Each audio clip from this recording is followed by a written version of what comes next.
Dans cette vidéo, nous parlerons des problèmes du e-commerce en 2025. Oui, les amis, je sais que beaucoup parmi vous, vous vendez en ligne ou alors vous voulez vendre en ligne. Mais un avocat m'avait dit un jour que avant d'investir dans une activité, le sage prend la peine de faire une vérification importante qui va lui permettre de savoir comment réussir dans cette activité, comment contourner les défis que d'autres personnes rencontrent déjà dans cette activité. Alors, si toi aussi tu es sage, tu devrais te poser la question de savoir quels sont les défis que les e-commerçants rencontrent déjà sur le marché pour pouvoir les contourner. Alors, dans cette vidéo, je vais te montrer 3 problèmes qu'il y a dans le e-commerce en ce moment que tu devrais être au courant afin de prendre des bonnes décisions en 2025. Le premier problème aujourd'hui, c'est la concurrence. Et quand je dis concurrence, ce n'est pas la concurrence avec ta camarade qui se lance dans le même business que toi, ou alors la concurrence avec d'autres personnes qui se sont rendues compte que l'idée business dans laquelle tu es est une bonne idée business. C'est pas ça. Mais je te parle ici de la concurrence avec ceux-là même qui sont tes fournisseurs. Oui, ça c'est le problème que nous avons depuis l'avènement de TikTok. Alors, je ne peux pas compter le nombre de vidéos sur TikTok sur lesquelles je suis tombée où de plus en plus les e-commerçants qui se battaient dans les pays africains ou même dans certains pays européens ou américains sont en train de se plaindre de la concurrence avec leurs fournisseurs. Mais le mal est beaucoup plus profond pour les pays africains parce qu'on se disait que bon voilà, si tu veux vraiment te faire un petit jeton, vas-y dans les pays africains et tu vas faire ton business tranquillement. Mais aujourd'hui, quand tu fais ton business dans ces pays africains, les plus grands concurrents, ce sont tes fournisseurs eux-mêmes. Sauf que ces fournisseurs-là, à la base, c'est eux les fabricants, des fois, ou alors ils prennent tellement en grande quantité que ils ont la chance d'avoir des prix extrêmement bas. Ces prix extrêmement bas peuvent leur permettre de réduire voilà, le prix, euh, casser les prix sur le marché et attirer les clients au maximum. De plus aussi, ils ont la possibilité d'investir dans la communication. Ils ont la possibilité de payer les moyens violents pour pouvoir atteindre le client beaucoup plus facilement. Ce que toi, tu n'as pas parce que tu commences ton business avec un petit budget. Ce qui fait en sorte que les choses sont de plus en plus difficiles. Dernièrement, j'écoutais la vidéo d'une jeune dame qui est dans le marché des sous-vêtements et qui, son fournisseur est venu s'installer dans la même ville que elle. Son fournisseur qui était dans un autre pays, hein, qui est venu s'installer dans la même ville que elle et qui vend les produits à ses clientes. Et du coup, son marché est cassé. Donc, voilà les réalités que nous avons aujourd'hui. Alors, certainement, il y en a qui me dit que, mais Matt Karim, quand c'est comme ça, est-ce qu'on doit toujours continuer à faire ce business ou alors c'est le moment d'arrêter avec le commerce? Je vais vous dire, vous savez, chaque saison, chaque époque vient avec ses problèmes. Chaque époque vient avec ses problèmes, avec ses difficultés. Il y a 20 ans, c'était un autre problème. Il y a 10 ans, c'était un autre problème. Aujourd'hui, c'est ce problème-là.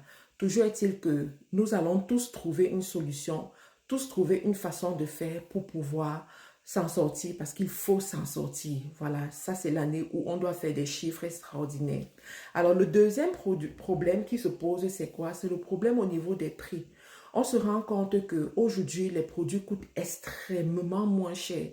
C'est-à-dire qu'ils sont revendus extrêmement moins cher. Et des fois, tu te demandes comment est-ce que tu fais pour être concurrentiel à celui qui propose des produits moins chers. Comment est-ce que tu fais pour réaliser des marges? Parce que, ok, supposons que tu as acheté le produit à un prix abordable, ok? Entre-temps, tu dois payer pour le transport. Et des fois, le transport augmente, les prix augmentent. Je prends le cas de ceux qui s'approvisionnent en Chine. Vous savez que quand vous prenez la marchandise en Chine et que vous devez faire l'expédition par voie maritime, ça va dépendre de la saison à laquelle vous faites votre expédition. Pour ceux qui vont expédier, par exemple, avant les périodes des fêtes de fin d'année, l'expédition sera beaucoup plus importante, beaucoup plus chère.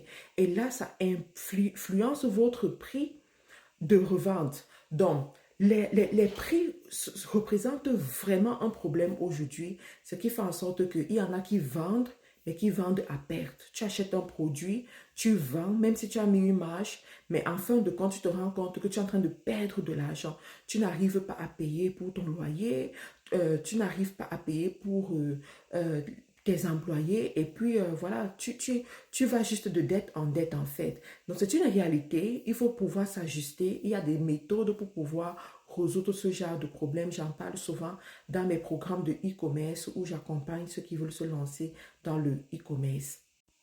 Le troisième problème que tu vas rencontrer dans le e-commerce en 2025, c'est le marketing.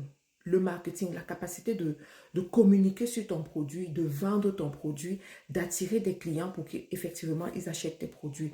Oui, ça peut être challengeant, oui, ça peut être difficile. Qu'est-ce qui se passe? Alors, il faut savoir qu'aujourd'hui, les gens, en fait, lorsqu'ils postent sur les réseaux sociaux, je prends le cas de Facebook par exemple, on a l'impression que Facebook limite la visibilité. C'est-à-dire que Facebook ne présente pas ce que tu publies à ceux mêmes qui sont abonnés à ta page. Facebook ne présente pas ce que tu publies à ceux qui pourraient être intéressés. Ce qui fait en sorte que la visibilité est extrêmement limitée et ça influence aussi sur les ventes et sur le chiffre d'affaires. Alors, il y en a qui vont me dire que bon, il y a TikTok, tu peux aller sur TikTok et bâtir une communauté. C'est vrai. Mais vous êtes aussi d'accord avec moi qu'aujourd'hui, même TikTok n'est plus aussi accessible qu'avant. Aujourd'hui, tu ne peux plus avoir le même niveau de visibilité sur TikTok que tu aurais pu avoir il y a 3 ans ou il y a 4 ans. Je me rappelle, il y a 4 ans, les créateurs de contenu allaient sur TikTok, même s'ils ne parlaient pas dans une vidéo, ils faisaient quand même des vues et cette vue-là était visible à un grand nombre. Mais aujourd'hui, même si tu travailles ton contenu, tu fais des choses et tout, c'est pas un coup de chance que ta vidéo peut performer et toucher plus de personnes. D'accord? C'est vraiment par un coup de chance. Et de l'autre côté aussi, TikTok est venu avec tellement de restrictions. Ils ne veulent pas que vous prononcez des chiffres dans votre vidéo parce qu'ils se disent que ces chiffres-là, ce sont vos contacts et puis les gens vont vous contacter directement. Ils veulent que vous payiez la publicité pour pouvoir joindre le maximum de personnes. Donc, voilà les réalités qui existent. Je ne parle même pas de Instagram parce que Instagram encore, c'est le parcours du combattant. C'est-à-dire, quand tu vas sur cette plateforme-là, tu dois vraiment te donner du temps pour être visible et beaucoup dépenser. Tu vas dépenser dans la publicité, tu vas dépenser dans la création de contenu, finalement pour ne pas avoir un résultat important.